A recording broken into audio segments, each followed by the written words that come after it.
There's something truly magical about the intersection of video games and ancient mythology. Throughout gaming history, we've seen countless attempts to bring the gods and legends of old into interactive entertainment, but rarely has any developer managed to capture both the essence of these timeless stories and the heart of what makes gaming compelling. Until Hades came along and changed everything. If you're wondering whether the Hades series is worth your time, let me answer that question right up front. Yes, absolutely yes. But tonight, we're not just here to talk about whether these games are good. We're here to dive deep into something far more fascinating. We're here to explore the intricate, beautiful, and surprisingly complex lore that makes Hades 2 one of the most narratively rich experiences in modern gaming. Now, you might be thinking this is just another roguelike with a Greek mythology coat of paint. You might assume it's all surface-level references to Zeus throwing lightning bolts and Poseidon making waves, but you'd be wrong. Supergiant Games has crafted something extraordinary here.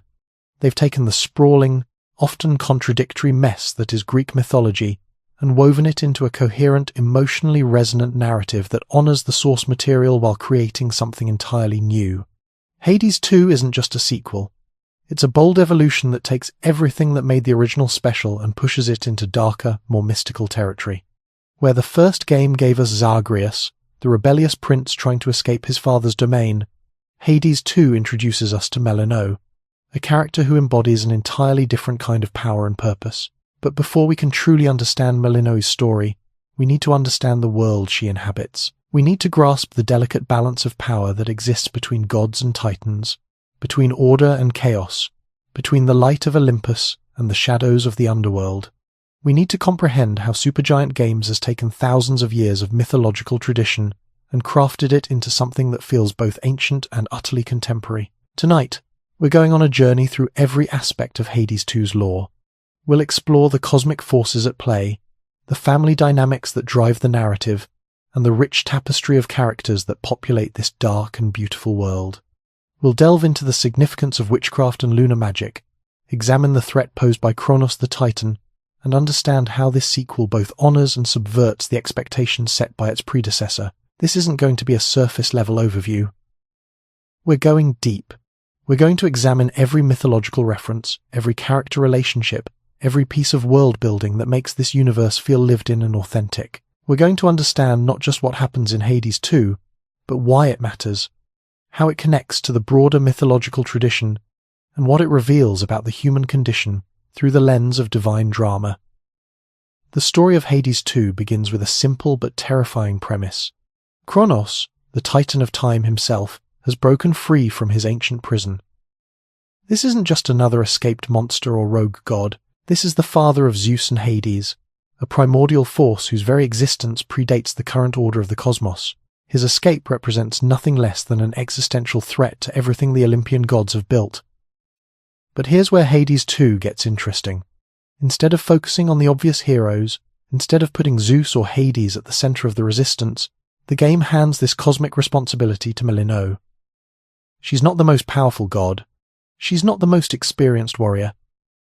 She's a young goddess whose primary domain involves ghosts, nightmares, and the liminal spaces between life and death. On paper, she seems like an unlikely candidate to face down the Titan of Time, yet that's exactly what makes her story so compelling. Melinoë represents something new in the Hades universe. Where Zagreus embodied the classical hero's journey, fighting his way out of literal and metaphorical darkness toward the light, Melinoë embraces the darkness. She finds power in the shadows, strength in the mysterious arts of witchcraft, and wisdom in the guidance of figures like Hecate who exist on the margins of the traditional pantheon. This shift in focus reflects a deeper thematic evolution in Hades 2. The first game was ultimately about family reconciliation, about a son learning to understand his father and finding his place in an established order. Hades 2 is about resistance, about fighting against forces that would impose their will through raw power and ancient privilege. It's about finding strength in unconventional places and building alliances with those who have been overlooked or marginalized. The world of Hades 2 is darker than its predecessor, but it's not grimdark for the sake of being edgy. The darkness here serves a purpose. It reflects the genuine stakes involved when cosmic order itself is under threat. It acknowledges that sometimes the old ways aren't just inadequate, they're part of the problem. And it suggests that real change often comes from unexpected sources. Throughout this exploration, we'll see how Supergiant Games has managed to balance respect for mythological tradition with bold creative innovation. They've taken figures like Hecate and Selene, goddesses who often appear as minor characters in other retellings, and given them central roles that feel both surprising and inevitable. They've explored aspects of Greek mythology that are often overlooked in popular culture, diving into the chthonic mysteries and lunar magic that existed alongside the more familiar solar heroics. We'll also examine how the game uses its roguelike structure to serve its narrative themes. The repetitive nature of Melinoë's journey isn't just a gameplay mechanic. It's a reflection of the cyclical nature of time itself, of the way trauma and conflict repeat until someone finds the strength to break the pattern. Each run through the game reveals new layers of story, new character interactions, new pieces of the larger puzzle. The voice acting, the character design, the environmental storytelling, the way power-ups and abilities connect to mythological concepts. All of these elements work together to create something that feels cohesive and meaningful.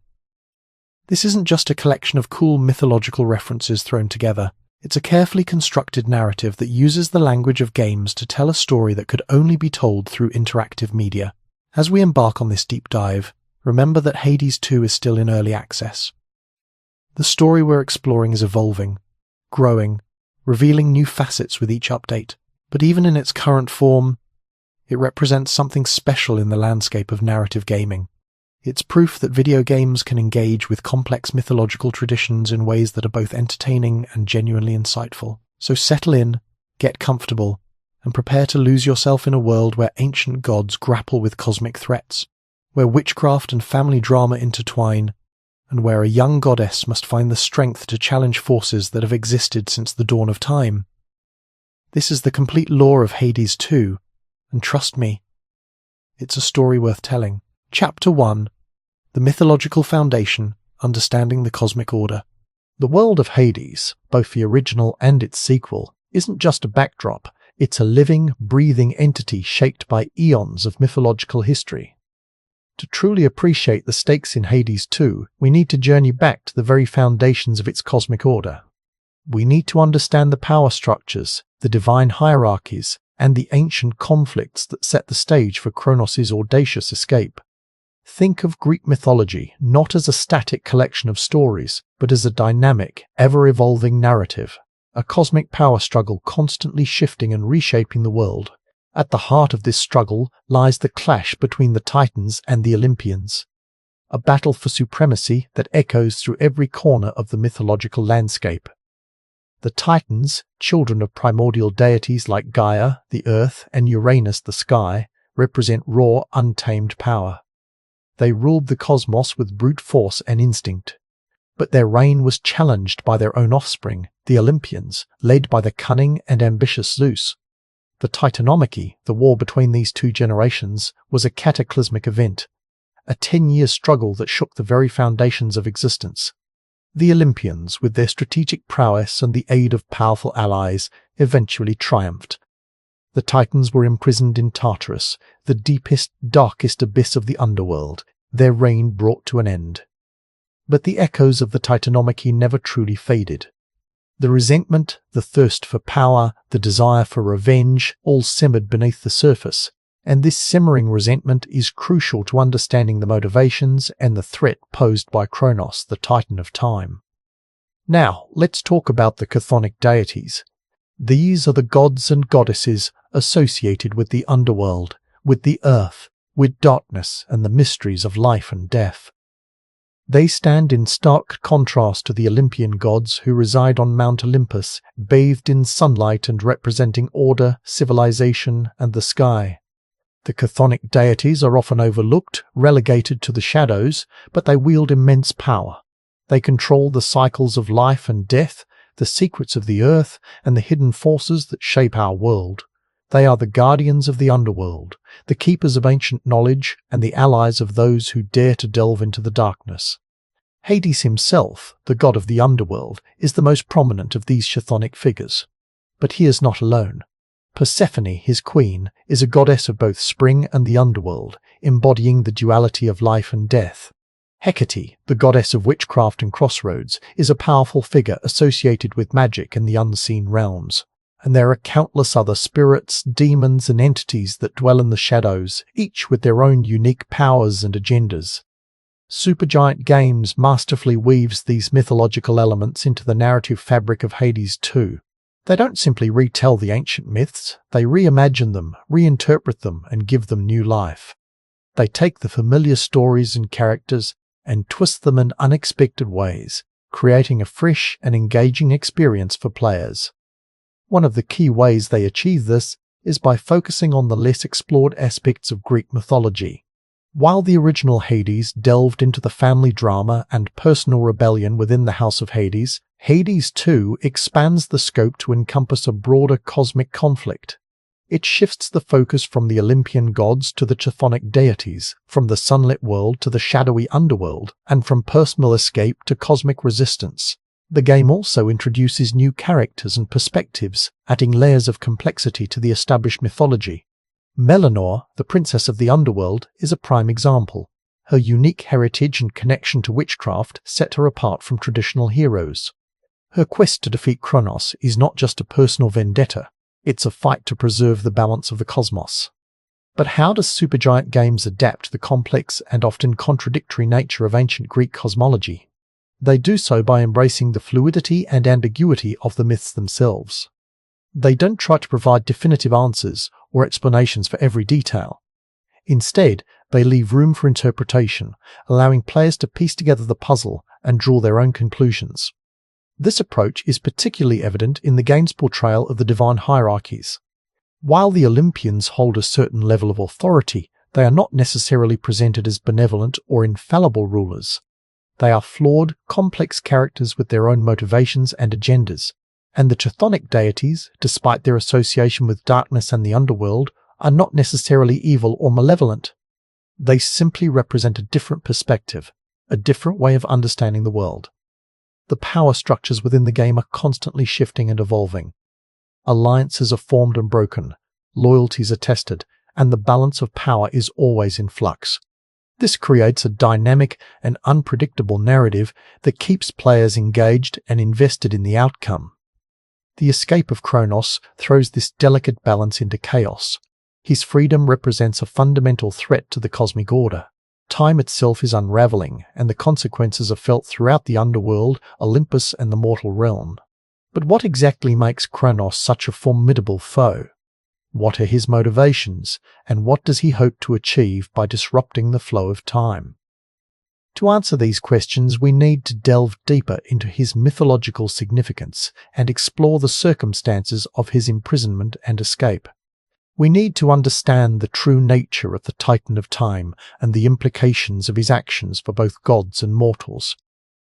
Before we dive deeper into Chronos, we need to understand the unlikely heroine who stands against him.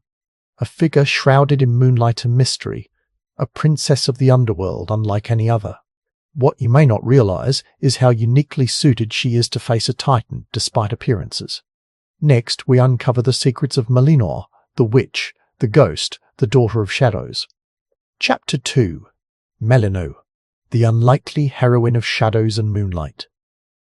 Let's turn our attention now to the figure at the heart of this unfolding drama, the one tasked with defying Chronos himself, Melinoë. But who's she, this princess of the underworld, and what makes her so different from the heroes we're used to seeing? The first thing you might notice is that she isn't Zagreus, and that distinction is crucial. While Zagreus embodied a certain fiery, rebellious spirit, a headstrong desire to break free from the constraints of his father's realm, Melinoë operates from a completely different space. Her power, her very being, is intertwined with the shadows, the moon, and the whispers of forgotten magic. To understand her, we need to delve into her mythological origins, which, admittedly, are shrouded in some mystery. The ancient sources are fragmented, offering glimpses rather than a complete picture. But what we know is fascinating. Melinoë is generally considered to be a chthonic deity, meaning she's associated with the underworld. More specifically, she's often described as a daughter of Persephone, queen of the underworld, but the identity of her father is where things get interesting. Some accounts claim Zeus, disguised as Hades, tricked Persephone, resulting in Melinoë's birth. This would make her a half-sister to Zagreus, a detail that the game cleverly incorporates. Other accounts suggest Hades himself is her father, making her a more direct heir to the Underworld's power. Regardless of the precise parentage, the key takeaway is that Melinoë is born of duality, of the mingling of light and darkness. This duality is reflected in her very appearance. In ancient depictions, she's often portrayed as having a body that's half dark and half light, a visual representation of her liminal nature. She exists between worlds, between life and death, between the seen and the unseen. And it's this in-between space that grants her unique abilities. Supergiant Games takes this mythological foundation and expands upon it, crafting a character who feels both familiar and entirely new. In Hades 2, Melinoë is depicted as a powerful witch, a mistress of shadows and lunar magic. She's driven by a deep sense of responsibility to protect her family and the Underworld from Chronos' encroaching influence. But here's the crucial point: she's not a warrior in the traditional sense. She doesn't possess the brute strength of a Heracles or the strategic brilliance of an Athena. Instead, her power lies in her connection to the mystical, the arcane, and the forgotten arts. She's a sorceress, a ritualist, a weaver of spells, and it's through these abilities that she hopes to defeat the Titan of Time. You might be thinking, wait a minute, how can a witch possibly stand against a being as powerful as Chronos? That's a fair question. After all, the Titans are beings of immense cosmic power, capable of reshaping reality itself. And Chronos, as the Titan of Time, wields a force that seems almost unstoppable. But Melinoë's strength isn't about raw power. It's about her understanding of the hidden currents that flow beneath the surface of reality. She's attuned to the rhythms of the moon, the whispers of the dead, and the ancient magic that predates even the Olympians. And it's this knowledge that gives her an edge. Think of it like this. Chronos controls the grand sweep of time, the major events and turning points that shape history.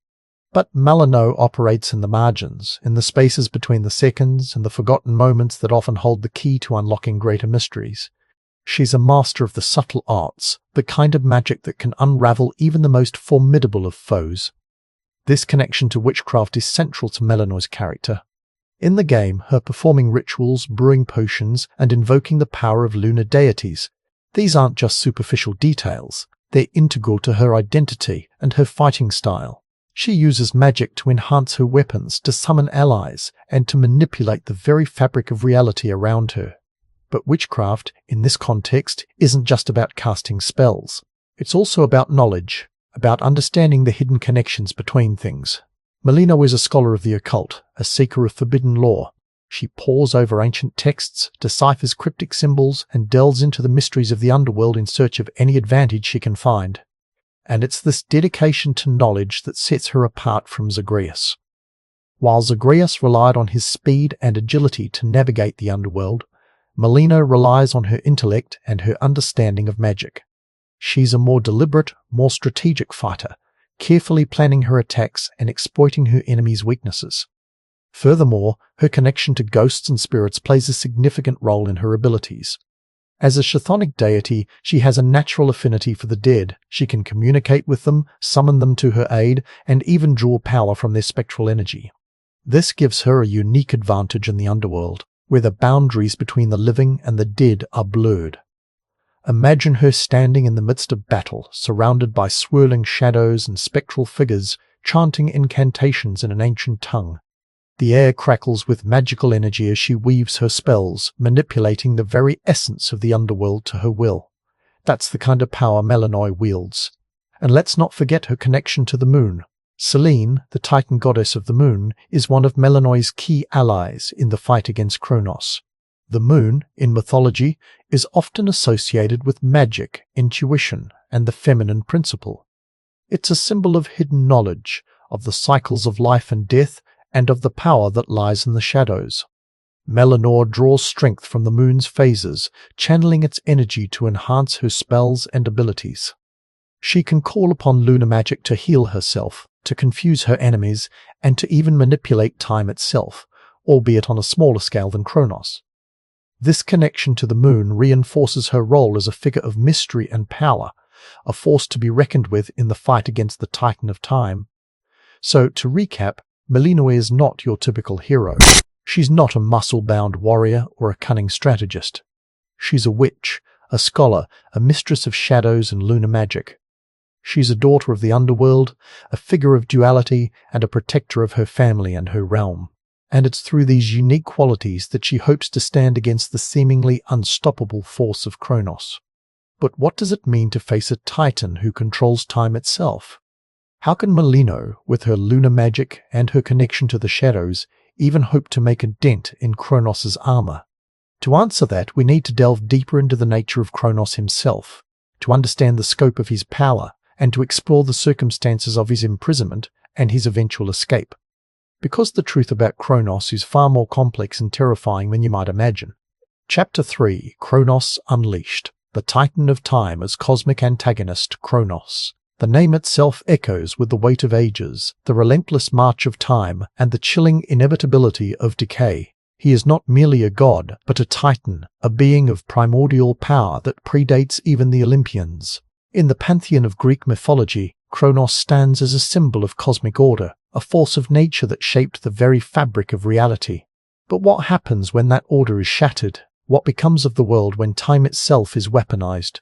To truly understand the threat Chronos poses in Hades 2, we must delve into his mythological significance.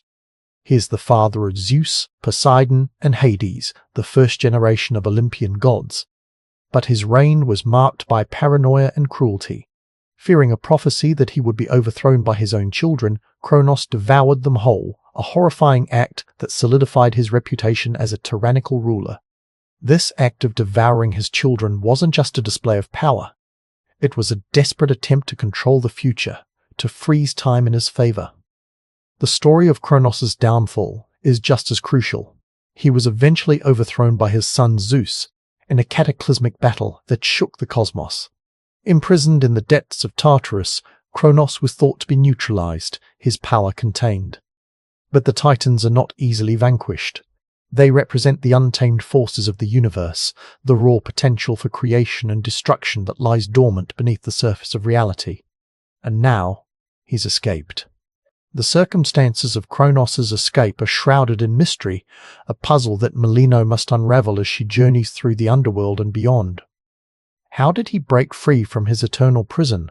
What forces conspired to aid him? The answers to these questions are not just plot points. They are keys to understanding Chronos' plan and how to stop him. Was it treachery from within, a desperate bid for power by another imprisoned titan, or was it something even more sinister, a manipulation of the very fabric of time itself?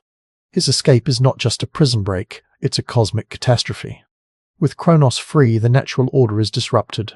Time itself becomes a weapon, twisting and warping reality to his will. Imagine the implications: moments erased, timelines rewritten, the past, present, and future collapsing into a chaotic mess. The consequences are far-reaching, affecting not only the Underworld, but also the mortal realm and even Olympus itself.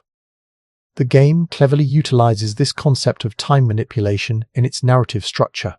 Each run through the ever-shifting landscapes of Hades 2 becomes a journey through a fractured timeline. The environments may change, enemies may shift, and even the very rules of reality can be altered by Chronos' influence. This adds a layer of unpredictability and challenge to the gameplay, mirroring the chaos that Chronos unleashes upon the world. It's not just about fighting stronger enemies, it's about adapting to a reality that is constantly in flux. Think about the strategic implications. If Chronos can manipulate time, he could theoretically undo Melinoë's progress, rewind her victories, and trap her in an endless loop of failure. This raises the stakes considerably. It's not just about reaching the final boss, it's about overcoming an enemy who can literally control the flow of the battle. This power dynamic forces Melinoë to be resourceful, adaptable, and strategic in her approach. But the thematic implications are even more profound. Chronos represents the weight of the past, the burden of history, and the fear of the future. He embodies the forces that seek to control and dominate, to stifle growth and innovation. Melinoë, on the other hand, represents the power of the present, the ability to shape one's own destiny, and the hope for a better future. Their conflict is not just a physical battle, it's a clash of ideologies, a struggle between stagnation and progress. Consider the psychological impact on Melinoë, knowing that her enemy can undo her efforts, erase her victories, and trap her in an endless cycle of despair. She must find the strength to persevere, to maintain hope in the face of overwhelming odds. This adds a layer of emotional depth to her character, making her struggle all the more relatable. The question then becomes, how do you fight an enemy who controls time? How do you overcome a force that can manipulate reality itself? The answer, it seems, lies in Melinoë's unique connection to the moon, to witchcraft, and to the mystical forces that exist outside the realm of linear time. She must learn to harness these powers, to become a master of her own destiny, in order to stand a chance against the Titan of Time. Chronos' motivations are also worth exploring. Is he simply seeking to reclaim his throne, to restore the old order of the Titans, or does he have a more sinister agenda, a plan to reshape reality in his own image? Understanding his goals is crucial to anticipating his moves and finding a way to defeat him. Perhaps he seeks to erase the Olympians from existence, to rewrite history in his favor. Or perhaps he has a more complex and nuanced plan, one that involves manipulating both gods and mortals alike.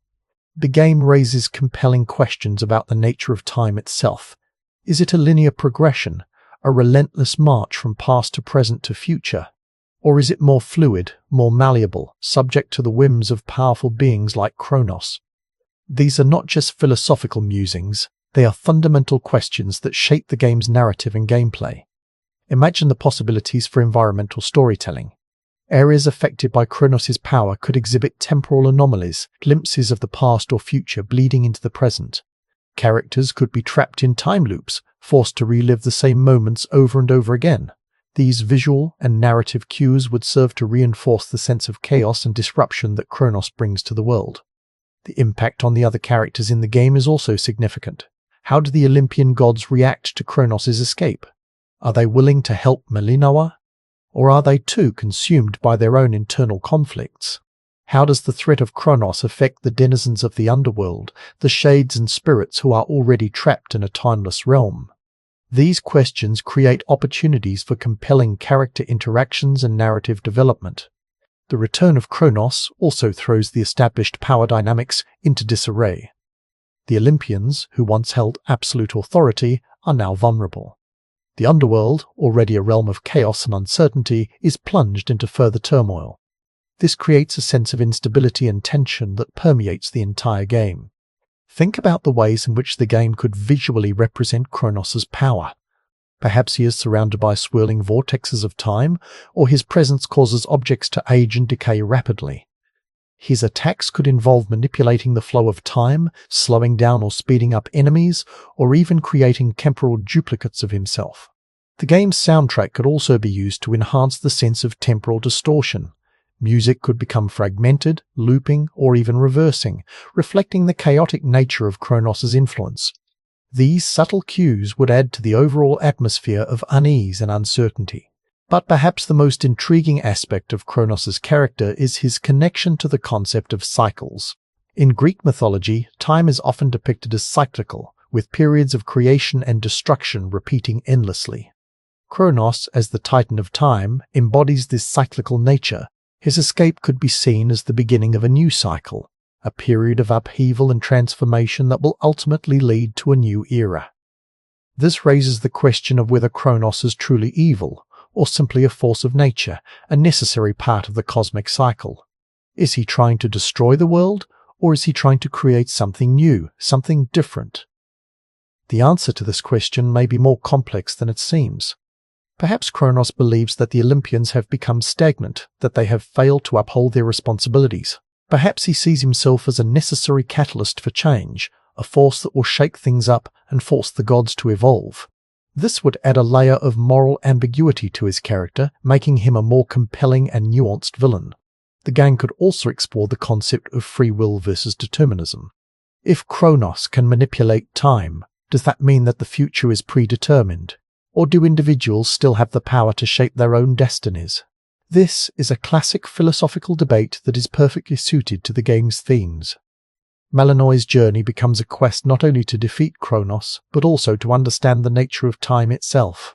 She must learn to navigate the complexities of the temporal realm, to harness its power, and to ultimately break free from its control. This is a daunting task, but it is one that she is uniquely suited to undertake. What you're about to hear changes everything. The secrets behind Chronos' escape and his ultimate goal might be found not in the halls of Olympus, nor the depths of Tartarus, but within the forgotten corners of the Underworld and the ancient practices of witchcraft. This leads us to the heart of Melinoë's power, the source of her strength against a titan of time, her coven. But this discovery was only the beginning, because next we uncover Hecate, Selene, and the mystical allies who will guide Melinoë on her perilous quest. Before we dive deeper into this incredible journey, I'm curious, where in the world are you watching this from? Drop a comment below and let our global community know.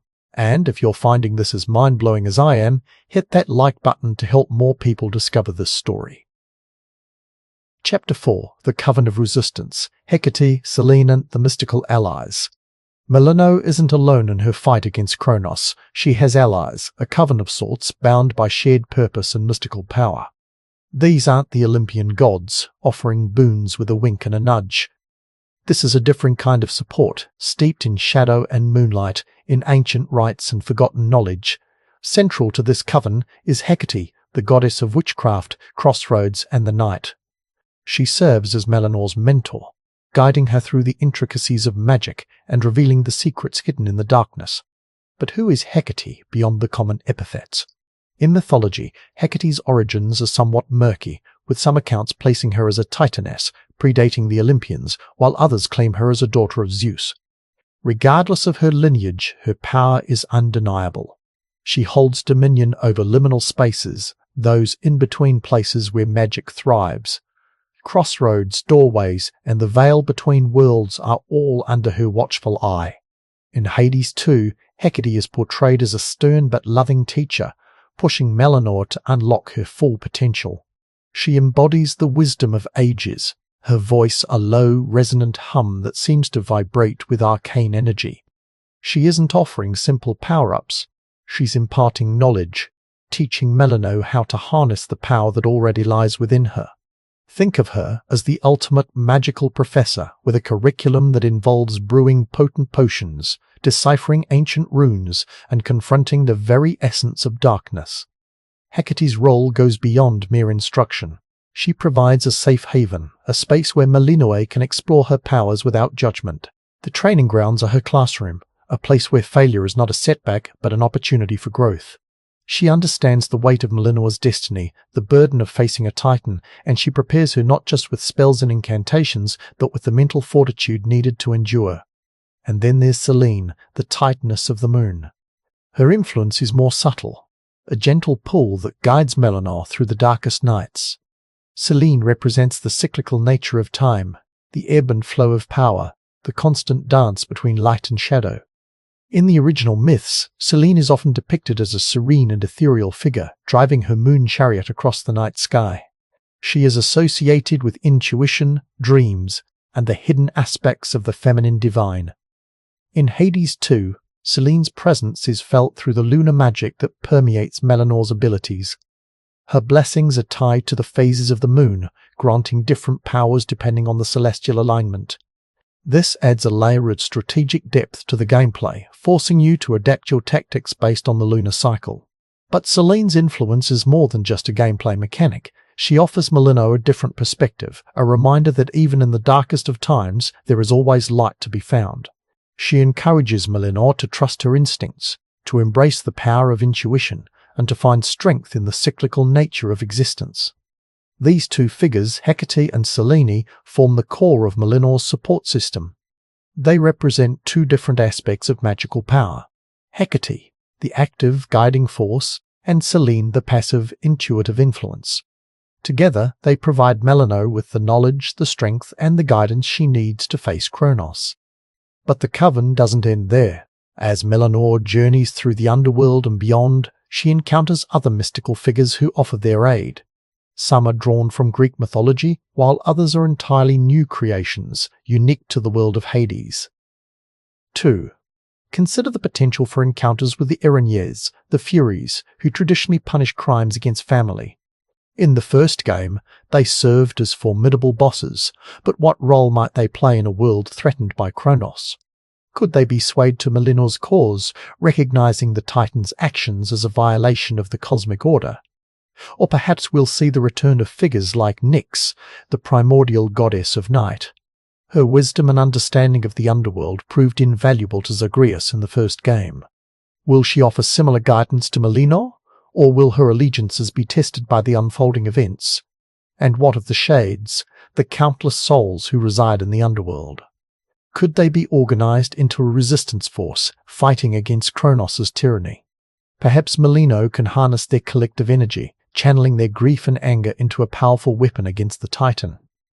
These are just a few possibilities, and Supergiant Games has a knack for surprising us with unexpected twists and turns. But one thing is certain, Melinoë's journey will not be a solitary one. She will rely on the support of her coven, on the wisdom of Hecate, the guidance of Selene, and the strength of other mystical allies. The dynamics within this coven are strikingly different from the Olympian relationships explored in the first game, where Zagreus navigated a web of familial obligations and petty squabbles. Melinoë finds herself in a more collaborative and supportive environment. Hecate and Selene offer genuine mentorship, guiding her without the hidden agendas or ego-driven power plays that often characterize the Olympian gods. This difference reflects the thematic shift from personal rebellion to cosmic resistance. Zagreus fought for his own freedom, while Melinoë fights for the fate of the entire world. But the presence of these powerful allies also raises some intriguing questions. Why are they willing to help Melinoë? What are their motivations? Do they have their own agendas, hidden beneath the surface of their support? And what are the limits of their power? Can they truly stand against a Titan, or are they merely delaying the inevitable? These questions hint at the complexities of the relationships within the Coven.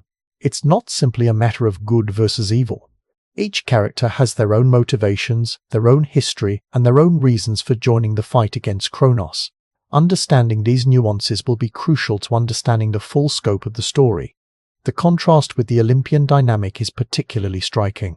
In the first game, the Olympians often seemed more interested in their own squabbles than in helping Zagreus escape the underworld. Their boons were often double-edged swords, offering power at a price. They were capricious, unpredictable, and often downright petty. Hecate and Selene, on the other hand, seemed genuinely invested in Melinoë's success. They offer guidance without demanding anything in return. They see her potential and are willing to do whatever it takes to help her unlock it. This difference highlights the fundamental shift in the narrative. Hades 2 is not just about escaping the underworld, it's about saving the world. And that requires a different kind of alliance, one built on trust, respect, and shared purpose. The presence of these mystical allies also opens up new possibilities for gameplay. We've already seen how Selene's lunar magic affects Melinoë's abilities. But what other powers might these allies bestow? Could Hecate teach Melinoë new spells and rituals? Could the Erinyes grant her the power to punish her enemies with righteous fury? Could Nyx reveal hidden paths through the underworld? The possibilities are endless, and Supergiant Games is sure to surprise us with creative and innovative ways to incorporate these allies into the gameplay. But beyond the gameplay mechanics, these relationships add depth and complexity to the narrative. They make Melinoë's journey feel more personal, more meaningful, and more impactful. The Coven of Resistance is not just a group of powerful figures fighting against a common enemy. It's a symbol of hope in a world consumed by darkness. It's a reminder that even in the face of overwhelming odds, we can find strength in unity, in collaboration, and in the power of shared purpose. But what happens when the bonds of this coven are tested? What happens when disagreements arise, when loyalties are questioned, and when the weight of the world threatens to tear them apart? The answers to these questions will determine the fate of Melinoë, the fate of the underworld, and perhaps even the fate of Olympus itself. The power of this coven is undeniable, but it is not without its limitations. Hecate and Selene, while powerful, are not invincible. They are still vulnerable to Chronos' influence, and their ability to aid Melinoë may be limited by the Titan's control over time. This raises a critical question. What sacrifices will they be willing to make to ensure Melinoë's success? How far are they willing to go to protect the world from Chronos' tyranny? Moreover, the very nature of witchcraft and lunar magic introduces an element of unpredictability. These are not forces that can be easily controlled or contained. They are wild, untamed, and often unpredictable. This means that Melinoë must learn to trust her instincts, to adapt to the ever-changing circumstances, and to embrace the chaos that comes with wielding such powerful magic. The Coven's reliance on these mystical forces also sets it apart from the more traditional Olympian approach to power. The Olympians rely on brute strength, divine authority, and the power of their individual domains. The Coven, on the other hand, draws strength from the interconnectedness of all things, from the ebb and flow of energy, and from the hidden knowledge passed down through generations. This difference in approach highlights the fundamental conflict at the heart of Hades too. It's not just a battle between titans and gods, it's a battle between different ways of understanding the world, different ways of wielding power, and different visions for the future. Will Melinoë and her coven be able to overcome Chronos' might, or will the Titans' control over time prove too powerful to resist? The fate of the Underworld and perhaps the entire cosmos hangs in the balance. And as Melinoë continues her journey, she will need to rely on the wisdom, the strength, and the unwavering support of her coven. But this reliance comes at a price. She must trust them implicitly, even when their motives are unclear, even when their actions seem questionable. The bonds of the coven will be tested, strained, and perhaps even broken. But in the end, it is their unity, their shared purpose, and their unwavering belief in Melinoë that will determine the outcome of this epic struggle. The question remains, can they truly overcome the Titan of Time? But even with the combined strength of Hecate, Selene, and the other mystical allies, the threat posed by Chronos is immense. The House of Hades, the very foundation of the Underworld, is under siege. And as we turn our attention to the family dynamics and divine politics at play, we must ask, how does Chronos' escape impact the established order, and what becomes of Zagreus and the other familiar faces from the first game? Chapter 5: Family Bonds and Divine Politics, the House of Hades under Siege. The escape of Chronos wasn't just a threat to the gods, it was a direct assault on the very foundations of the House of Hades. Imagine the chaos, the upheaval, when the Titan of Time, the one who devoured his own children, strolls back into the Underworld like he owns the place. Because, in a way, he does.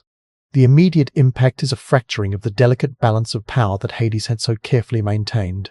The god of the dead, stoic and unyielding, suddenly finds himself on the defensive, his authority challenged not just by a cosmic force, but by the potential dissent within his own domain.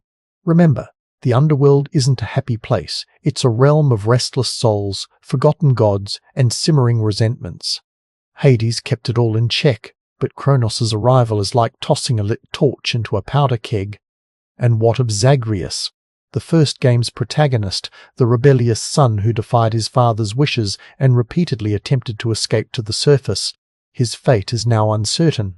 Is he trapped, lost in time, or perhaps even altered by Chronos' influence? The implications are staggering. Was his defiance a prelude to a far grander scheme, or merely a personal quest rendered insignificant by the Titan's return? The other chthonic figures, too, are caught in the crossfire. Cerberus, the loyal three-headed hound, perhaps senses the disturbance in the fabric of reality. Charon, the ferryman of the Styx, might find the river of souls overflowing, or even disrupted by temporal anomalies. These are not mere background characters. They are integral to the Underworld's ecosystem, and their fates are inextricably linked to the outcome of this conflict.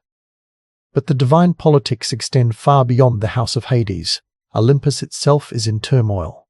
The Olympians, accustomed to their lofty perch and their dominance over the mortal realm, now face a threat that dwarfs even the Gigantomachy, the legendary war against the giants.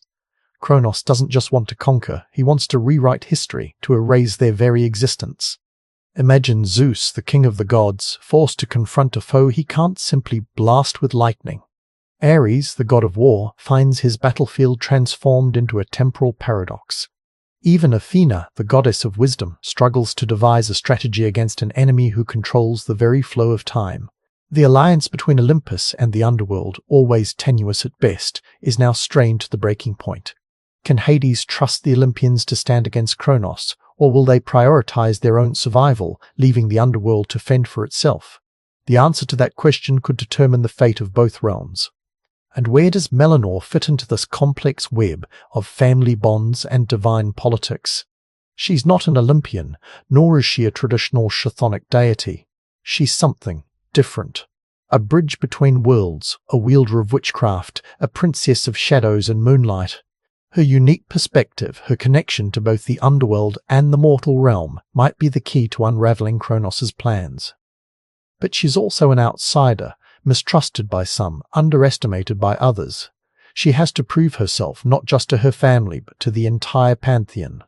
The weight of the world, or rather, the weight of time itself, rests on her shoulders. Consider the potential for alliances, the shifting allegiances, the betrayals that could arise from this chaotic situation. Old grudges resurface, new rivalries ignite, and the very notion of loyalty is tested. Who can Melinoë trust? Who will stand by her side when the Titan of Time unleashes his full power? The game masterfully weaves these intricate threads of family drama and divine politics into its narrative tapestry.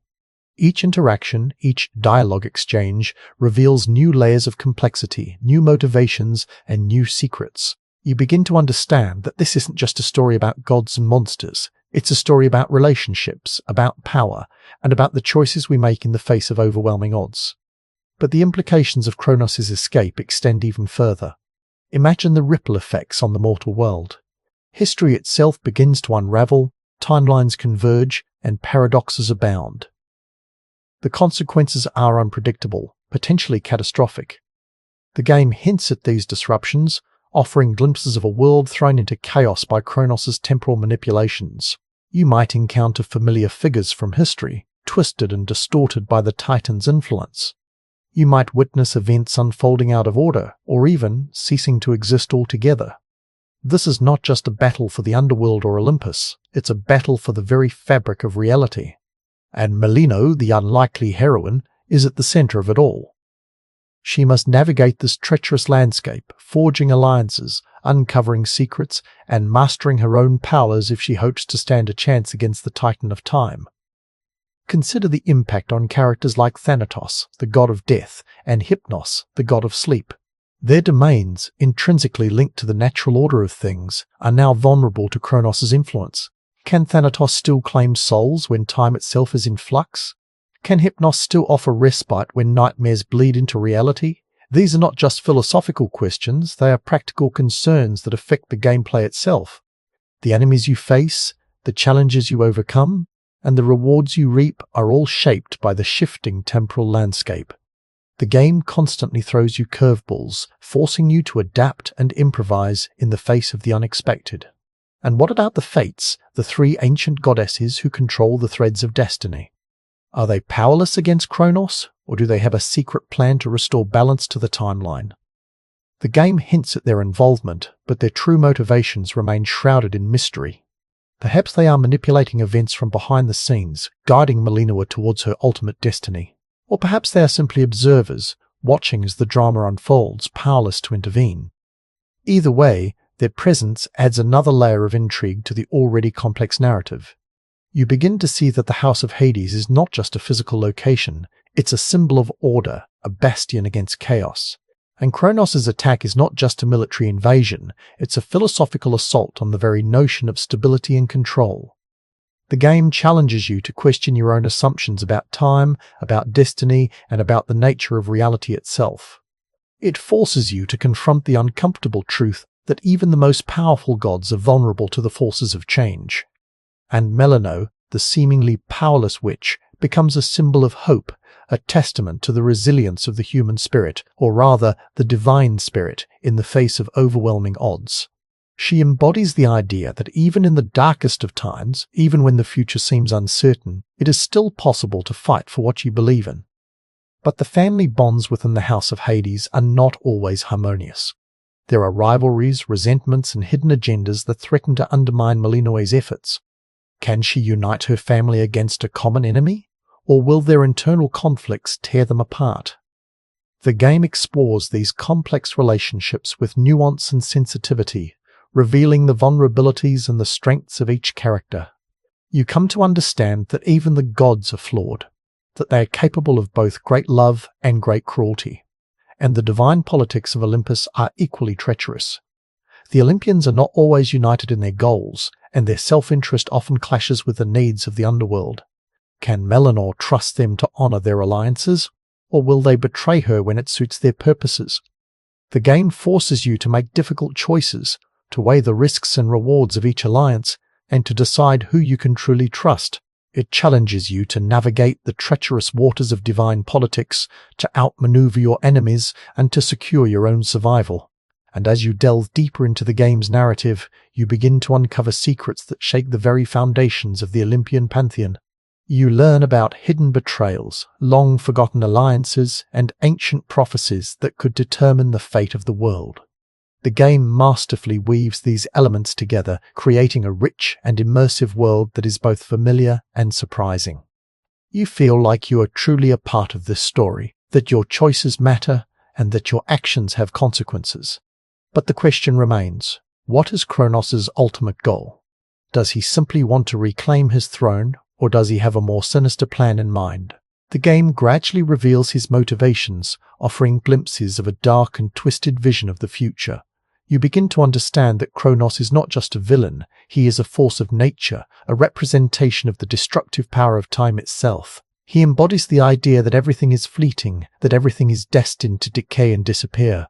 And Melinoë, the champion of shadows and moonlight, must find a way to counter his nihilistic vision, to restore hope to a world teetering on the brink of destruction. She must embrace her own unique powers, forge alliances with unlikely allies, and confront the Titan of Time in a final, epic showdown. But the battle against Chronos is not just a physical one. It is a battle for the very soul of the Underworld, for the future of Olympus, and for the fate of all existence. And the outcome of this conflict will determine the course of history for millennia to come. The game leaves you with a sense of urgency, a feeling that time is running out, and that the stakes are higher than ever before. You are driven to uncover every secret, to explore every corner of the Underworld, and to master every skill in your arsenal. And as you prepare for the final confrontation, you realize that you are not just playing a game, you are participating in a myth, a legend that will be told and retold for generations to come. The House of Hades is under siege not just from Chronos, but from internal strife, political machinations, and the weight of ancient prophecies. Can Melinoë unite her fractured family and stand against the Titan of Time? The answer lies within the choices you make, the alliances you forge, and the secrets you uncover. But this journey into the heart of divine conflict has only scratched the surface. To truly understand Melinoë's quest, we must delve deeper into the mystical arts she commands. Next, we'll explore the very essence of witchcraft, examining the magic systems within the game and their surprising roots in real-world mythology. Chapter 6: The Art of Witchcraft, Magic Systems and Mythological Authenticity. Magic, in its myriad forms, is woven into the very fabric of Hades too. But it's not just flashy spells and arcane incantations. It's a system, a language, a way of interacting with the unseen forces that govern the cosmos. It's more than just a gameplay mechanic. It's a reflection of Melinoë's identity and the unique challenges she faces. Supergiant games could have easily leaned into established fantasy tropes, giving us generic fireballs and lightning bolts.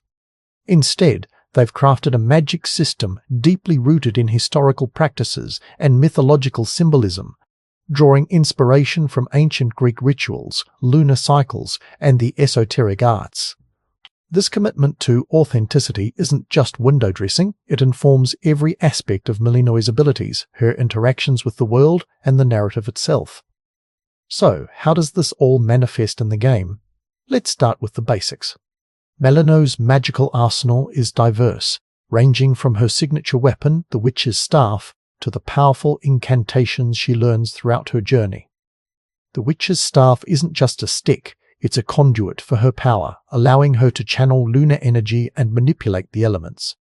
Each swing, each charged attack, is infused with the essence of witchcraft, a deliberate act of will shaping the very fabric of reality. And what about those incantations? These aren't just spells you find lying around.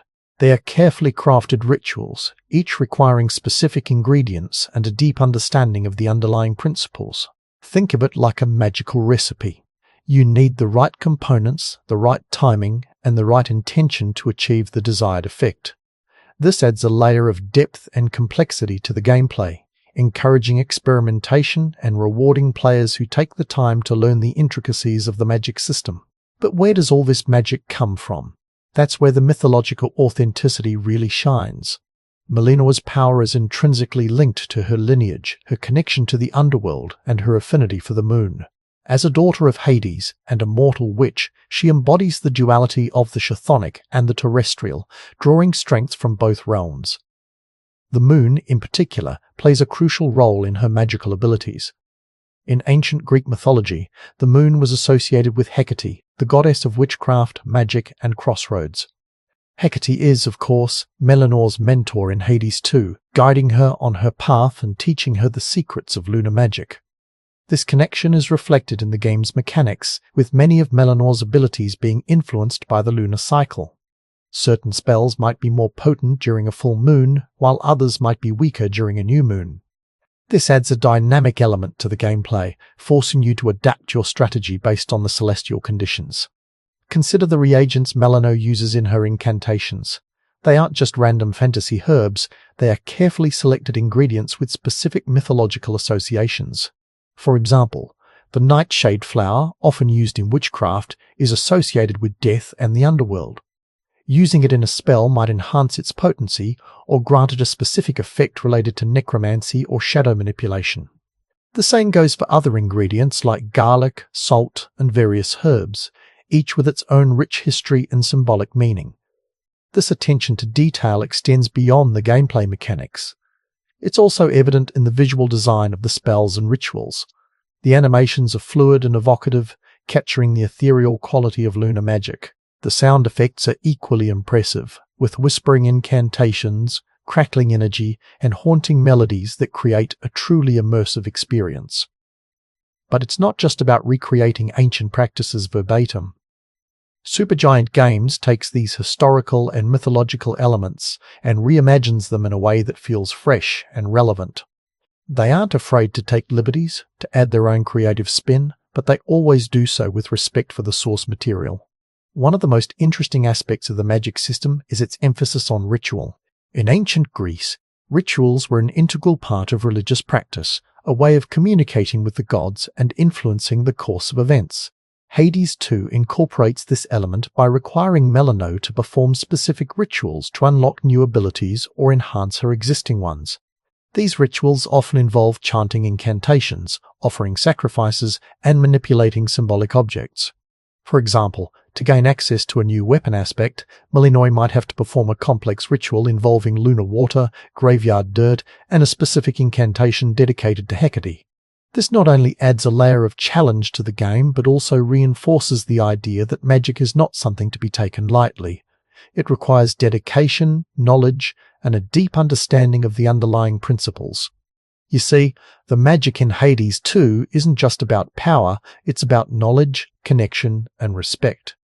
It's about understanding the forces that govern the cosmos, and learning how to work with them, not against them.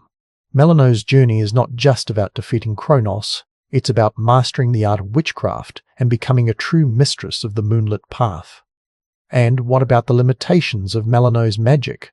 Unlike the Olympian gods who seem to wield power effortlessly, Melinoë's magic requires careful preparation and a constant expenditure of energy.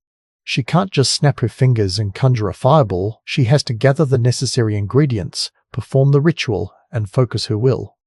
This makes her magic feel more grounded and relatable, highlighting her vulnerability and making her triumphs all the more satisfying. The game subtly highlights the difference between Olympian power, often depicted as raw and overwhelming, and Melinoë's witchcraft, which is more subtle, nuanced, and deeply connected to the natural world. It's a distinction that underscores the thematic differences between Hades 2 and its predecessor, shifting the focus from the grand spectacle of Olympian conflicts to the more intimate and personal struggles of a witch fighting against impossible odds.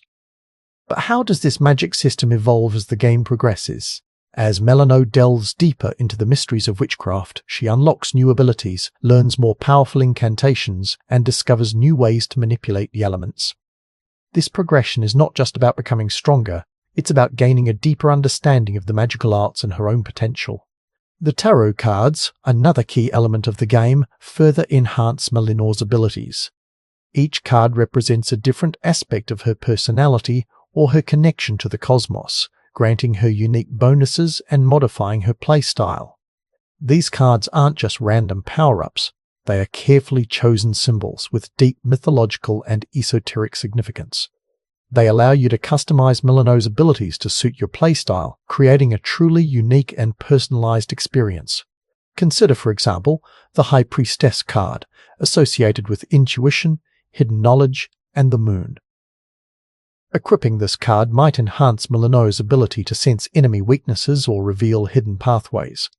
Or the Death card, often misunderstood as a symbol of destruction, but actually representing transformation and rebirth.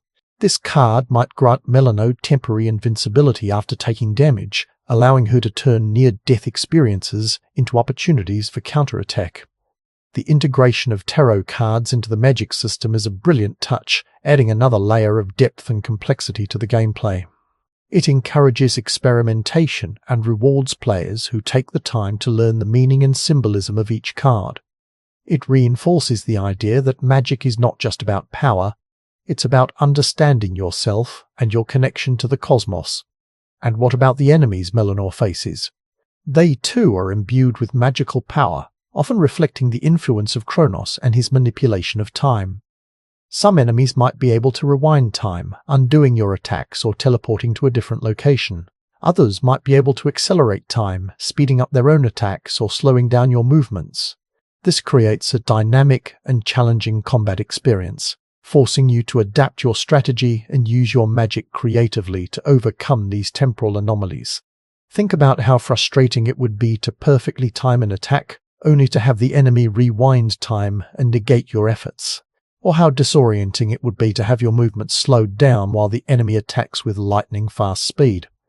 These temporal abilities aren't just gimmicks, they are a reflection of Chronos' power and the threat he poses to the very fabric of reality.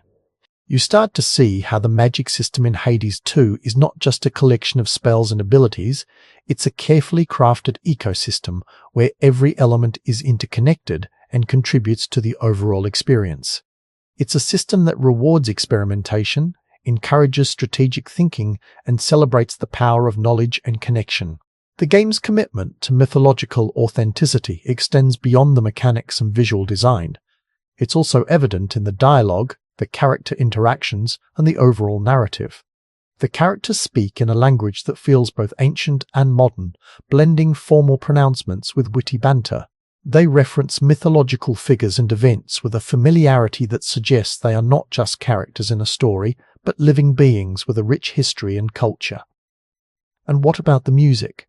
The soundtrack of Hades 2 is hauntingly beautiful, blending traditional Greek instruments with modern electronic elements to create a soundscape that feels both ancient and futuristic.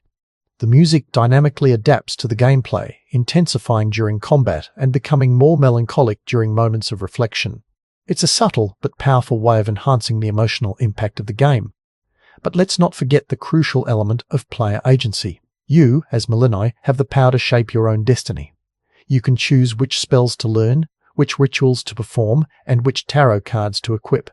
You can experiment with different playstyles and discover new ways to combine your abilities. This sense of agency is what makes Hades 2 so engaging and rewarding. You're not just playing a character, you're becoming Melinoë, the witch who defied the Titan of Time. It's this fusion of gameplay mechanics, mythological authenticity, and player agency that makes the magic system in Hades 2 so compelling. It's a system that feels both familiar and innovative, challenging and rewarding. It's a testament to Supergiant Games' commitment to creating immersive and meaningful experiences. But the question remains, how does this focus on witchcraft and lunar magic impact the overall themes of the game? Does it simply serve as a backdrop for the action, or does it contribute to a deeper exploration of the human condition? And how does it compare to the themes explored in the original Hades? These are the questions we'll be exploring next as we delve into the thematic evolution of the series. I hope you're as amazed by this as I am. If you want to stay updated on more content like this, make sure to subscribe and join our community of curious minds. Trust me, what's coming next will challenge everything you thought you knew. Chapter 7: Thematic Evolution, from Personal Rebellion to Cosmic Resistance. In the original, Zagreus' journey was, at its heart, a deeply personal one. It was a rebellion against a stifling father, a desperate yearning for a connection with a mother he barely knew, and a quest for self-discovery fueled by youthful defiance. The stakes, while significant, remained largely contained within the familial drama of the House of Hades. He was trying to escape, yes, but the impact of his escape was primarily felt within the Underworld's immediate sphere of influence and on his own personal relationships. Now, compare that to the grand scope of Alts of Ha. Melinoë isn't simply trying to break free from a parental figure or explore her own identity. Her mission is far more profound, more vital. She's fighting to save not just her family, but the very fabric of reality itself. Chronos' escape threatens to unravel the established order, plunging both the underworld and the mortal realm into chaos. It's a shift from personal rebellion to cosmic resistance. This thematic evolution is apparent in almost every aspect of the game, from the narrative structure to the gameplay mechanics. Where Zagreus' story was driven by a desire to connect, Melinoë's is fueled by a sense of duty, a responsibility to protect the world from a primordial threat. This isn't just about sibling rivalry or daddy issues anymore. This is about preventing the utter annihilation of existence. You might be thinking, okay, so the stakes are higher. Big deal. Isn't that just a standard sequel trope? And that's a fair question. But Supergiant Games isn't just throwing in a bigger bad guy for the sake of it. The shift in scale is deeply intertwined with the game's themes and its exploration of different aspects of Greek mythology. Think about it. Zagreus' story was heavily focused on the Olympian pantheon, the gods of light, order, and civilization. Their blessings were crucial to his escape, and their personalities shaped the dynamic of his journey. But Melinoë's story delves into the darker, more mysterious realms of chthonic deities, witchcraft, and lunar magic. It's a move away from the sun-drenched heights of Olympus and into the shadowy depths of the underworld, both literally and figuratively. This shift is reflected in the very nature of the conflict. Zagreus was fighting against his father's control, a battle against an established authority figure. Melinoë is fighting against a force of primordial chaos, a being who existed before the gods themselves. It's a battle against time itself, against the very concept of order and structure. And that's where the theme of resistance comes into play. Zagreus' escape was an act of defiance, a rejection of his predetermined fate. Melinoë's fight is a conscious act of resistance against a force that seeks to erase everything she holds dear. It's a fight for the future, for the preservation of the world as she knows it. Now, let's consider how this thematic evolution impacts the gameplay. Zagreus' boons were primarily focused on enhancing his combat abilities. He could gain increased damage, faster attack speed, or elemental effects.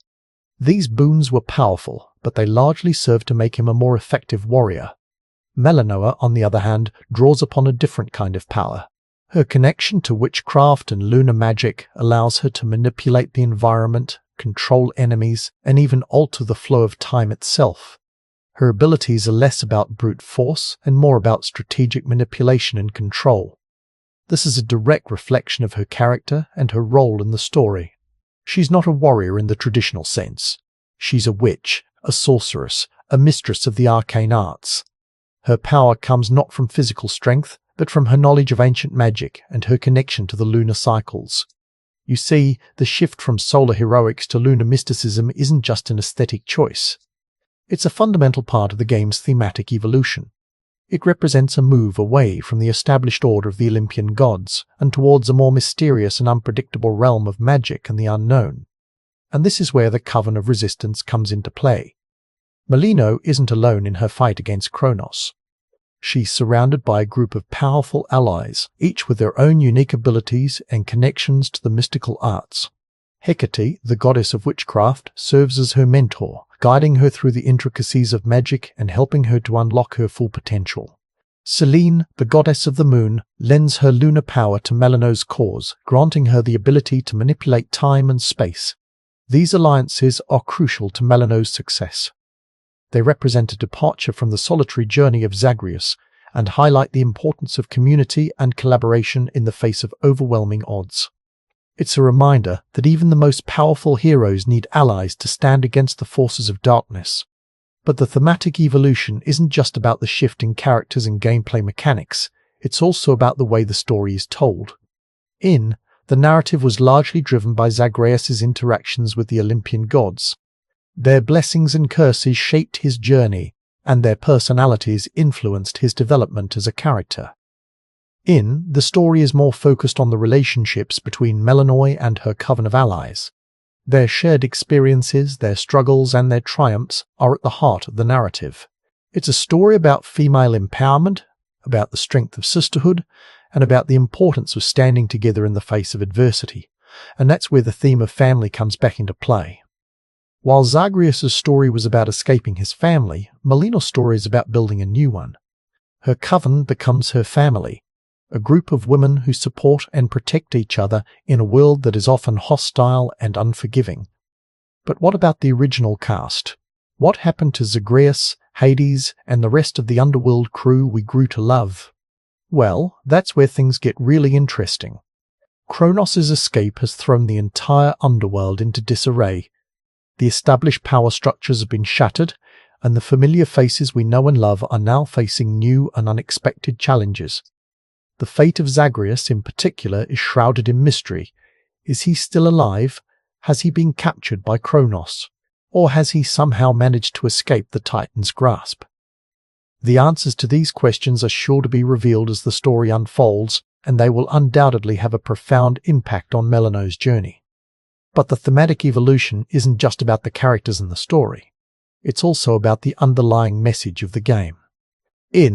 The message was about the importance of breaking free from expectations and forging your own path.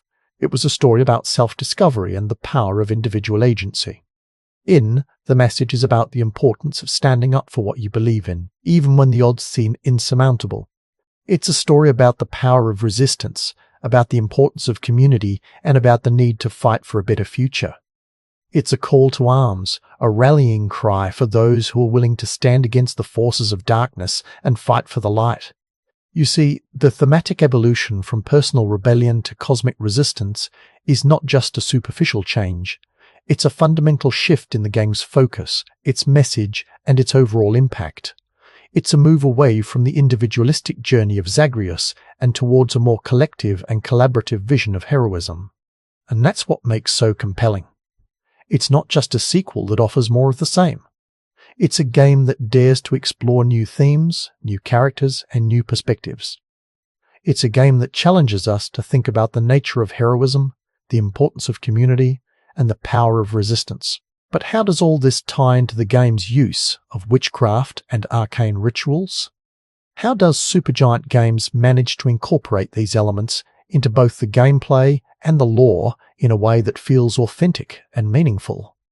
And what is the historical and mythological basis for these magical practices? These are questions we'll be exploring in our next chapter, as we delve into the fascinating world of witchcraft and magic in Chapter 8, The Ongoing Saga, Future Implications and Narrative Possibilities. The threads Supergiant Games has woven with Hades, too, are far from tied off. In fact, the ending, as it currently stands, feels less like a conclusion and more like a particularly tantalizing cliffhanger. We've helped Melinoë confront Chronos, at least for now. We've seen the Titan of Time brought low, his plans seemingly thwarted. But victory, as always in Greek myth, is fleeting. What truly lies ahead for our nocturnal witch? What unresolved questions still linger in the shadows? And how might Hades 2 ultimately redefine our understanding of mythological storytelling in the interactive realm? That's what we're here to explore. The most immediate question, of course, revolves around Chronos himself. Is he truly defeated? Given his nature as the embodiment of time, it seems unlikely he can be simply destroyed. Imprisonment, perhaps? But even that feels temporary. The myths are replete with tales of titans breaking free, of cyclical conflicts that stretch across eons. Could Chronos return in a future update, perhaps with a new strategy, a new form, or even new allies? It's certainly a possibility that keeps the narrative tension high. Then there's the question of Olympus. While the Olympians have largely remained aloof from Melinoë's quest, their fate is inextricably linked to Chronos's. The Titans' escape shook the foundations of their power, revealing their vulnerability. Will they remain passive observers, or will they be forced to intervene more directly in the affairs of the Underworld? Perhaps we'll see new Olympian gods offering their boons, or even directly aiding Melinoë in her fight. Consider the potential for exploring the relationships between the gods in more detail. We've only scratched the surface of the complex dynamics that exist within the Olympian pantheon. Imagine quests that involve navigating the treacherous political landscape of Olympus, forging alliances, and uncovering hidden secrets. The possibilities are endless. And what of Hecate, Melinoë's mentor and guide? Her wisdom and power are undeniable, but her motivations remain somewhat enigmatic. What is her ultimate goal? Does she have a hidden agenda? Could she, perhaps, be a more complex figure than we initially perceived? Perhaps future updates will delve deeper into her backstory, revealing the secrets of her past and the true extent of her influence. Let's not forget the other members of Melinoë's coven. Selene, with her lunar power, is a fascinating figure in her own right. Her connection to the moon, to cycles of change and transformation, offers a rich vein of narrative potential. Will her take on a more active role in the fight against Chronos? Will we learn more about the source of her power? And what about the other witches who inhabit the crossroads? Are they simply background characters, or do they hold secrets of their own? Perhaps future updates will introduce new witches, each with their own unique abilities and perspectives, adding even more depth and complexity to the game's magical system. The fate of Zagreus is another pressing concern. We know he's been absent since Chronos' escape, but his whereabouts remain a mystery. Is he imprisoned? Has he been corrupted by Chronos' influence? Or is he perhaps working on a plan of his own, a secret strategy to defeat the Titan from within? The reunion, when it inevitably comes, promises to be both emotional and potentially fraught with conflict. Think about the impact his absence has had on the House of Hades. The power dynamics have shifted, leaving a void that Melinoë is struggling to fill. The other chthonic deities, characters like Thanatos, Hypnos, and Nyx, are all affected by Zagreus' disappearance. Their relationships with Melinoë are different from their relationships with Zagreus, creating new opportunities for character development and narrative exploration. The introduction of new characters could also significantly impact the story. Imagine encountering figures from other mythologies, characters who have been drawn into the conflict between Chronos and the Underworld. Perhaps we'll see heroes from other cultures, each with their own unique skills and perspectives, joining Melinoë's fight. The game's regions themselves offer fertile ground for future exploration. We've only seen a glimpse of the surface world, of the lands affected by Chronos' temporal manipulations. Imagine venturing into new locations, each with its own unique challenges and enemies, each reflecting a different aspect of Chronos' power. Perhaps we'll see cities frozen in time, landscapes warped by temporal paradoxes, and creatures twisted by the Titan's influence. The gameplay mechanics themselves could also evolve in exciting ways. Imagine new weapon types, each with its own unique playstyle and lore. Perhaps we'll see weapons imbued with lunar magic, weapons forged from the essence of time, or weapons that draw upon the power of the gods. And what about new Arcana cards? These cards, which offer powerful passive bonuses, are a crucial part of Melinoë's arsenal. Imagine new Arcana cards that grant her new abilities, that alter the way she interacts with the environment, or that even allow her to manipulate time itself. The possibilities for new boons are also endless. Imagine the Olympians offering new blessings, granting Melinoë new powers and abilities. Perhaps we'll see boons that allow her to control the elements, to summon mythical creatures, or to even manipulate the flow of time itself. The Pact of Punishment, which allows players to increase the game's difficulty, could also be expanded upon. Imagine new pact conditions that introduce new challenges, that force players to adapt their strategies, or that even alter the game's narrative in unexpected ways. Consider the potential for alternate endings. Could Melinoë ultimately fail in her quest to defeat Chronos? Could she be forced to make a difficult choice, a sacrifice that alters the fate of the Underworld forever? The possibility of multiple endings would add even more weight to the player's choices, making each run feel even more meaningful. The very nature of time manipulation opens up a wealth of narrative possibilities. Imagine Melinoë being able to rewind time to undo mistakes, or to even alter the course of events. Perhaps she could travel to different points in the past, witnessing key moments in the history of the gods and titans. Or perhaps she could glimpse into the future, seeing the potential consequences of her actions. The use of prophecy could also play a more significant role in the story. Imagine Melinoë consulting with seers and oracles, seeking guidance on her quest. Perhaps she could receive cryptic prophecies, visions of the future that guide her actions and shape her destiny. The game's music, already a masterpiece in its own right, could also evolve in new and exciting ways. Imagine new musical themes that reflect the different regions of the game, that capture the emotions of the characters, or that even foreshadow key plot points. The visual design of the game could also be further enhanced. Imagine new environments that are even more breathtaking and immersive, new character designs that are even more expressive and detailed, and new visual effects that are even more stunning and impactful. The integration of community feedback could also play a crucial role in shaping the future of Hades 2. Supergiant Games has always been known for its close relationship with its fans, and it's likely that they will continue to listen to player feedback and incorporate it into the game's development. Ultimately, the future of Hades 2 is wide open. The game has already established itself as a masterpiece of interactive storytelling, and the potential for future growth and expansion is immense. With its rich lore, compelling characters, and innovative gameplay mechanics, Hades 2 has the potential to become one of the most influential and enduring games of all time. But beyond the immediate narrative questions, Hades 2 is also prompting us to reconsider the very nature of mythological storytelling in the gaming medium. It's not simply about retelling ancient myths, it's about reinterpreting them, reimagining them, and making them relevant to a modern audience. Supergiant Games has demonstrated a remarkable ability to blend the familiar with the unexpected, to create a world that feels both authentic and original. They've taken the core elements of Greek mythology and infused them with their own unique style, creating a game that is both deeply respectful of its source material and boldly innovative in its own right. The game's success also highlights the enduring appeal of Greek mythology. These stories, which have been passed down through generations, continue to resonate with us today. They speak to universal themes of love, loss, betrayal, and redemption. They explore the complexities of human nature and the eternal struggle between good and evil. Hades 2 also demonstrates the power of interactive storytelling. By allowing players to make choices that affect the course of the narrative, the game creates a sense of agency and immersion that is simply not possible in other mediums. Players are not simply passive observers. They are active participants in the story, shaping the world around them and forging their own destinies.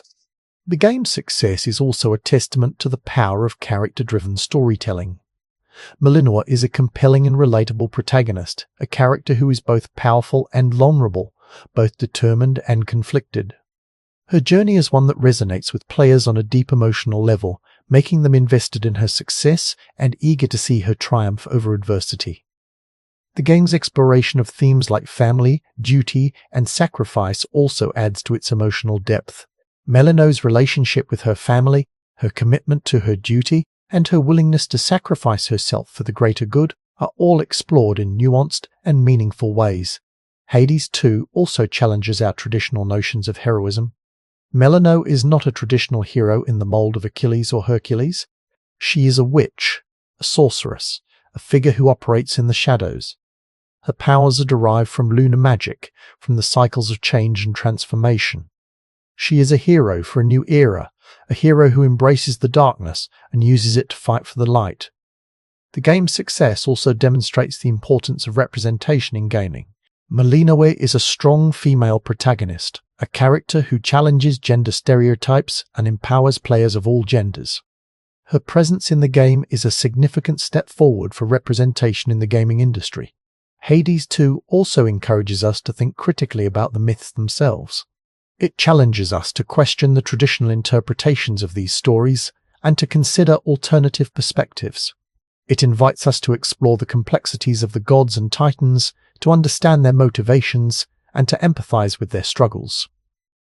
The game's success also highlights the importance of artistic vision in gaming. Supergiant Games has a distinct and recognizable style, a style that is evident in every aspect of the game, from its visual design to its music to its narrative. This artistic vision is what sets Hades 2 apart from other games and makes it a truly unique and memorable experience. Ultimately, Hades 2 is more than just a game, it's a work of art. It's a testament to the power of storytelling, the beauty of mythology, and the potential of the gaming medium. It's a game that will stay with you long after you finish playing, a game that will make you think, feel, and question the world around you. As we eagerly await the next chapter in Melinoë's saga, we can't help but wonder what other secrets the Underworld holds. What other gods and monsters will we encounter? What other challenges will we face? And what other truths will we uncover about the nature of time, fate, and the very fabric of reality? The implications of Chronos' defeat, or temporary setback, are still rippling outwards. The balance of power has shifted, and with it, the very rules of the game. But perhaps the most intriguing question of all revolves around the very nature of Melinoë's magic. We've seen her wield lunar power, command spirits, and delve into the mysteries of witchcraft. But what is the true source of her abilities? And how might that source connect her to something far older and far more powerful than even the Titans themselves? Because next, we uncover the hidden origins of witchcraft and the ancient forces that shaped Melinoë's destiny.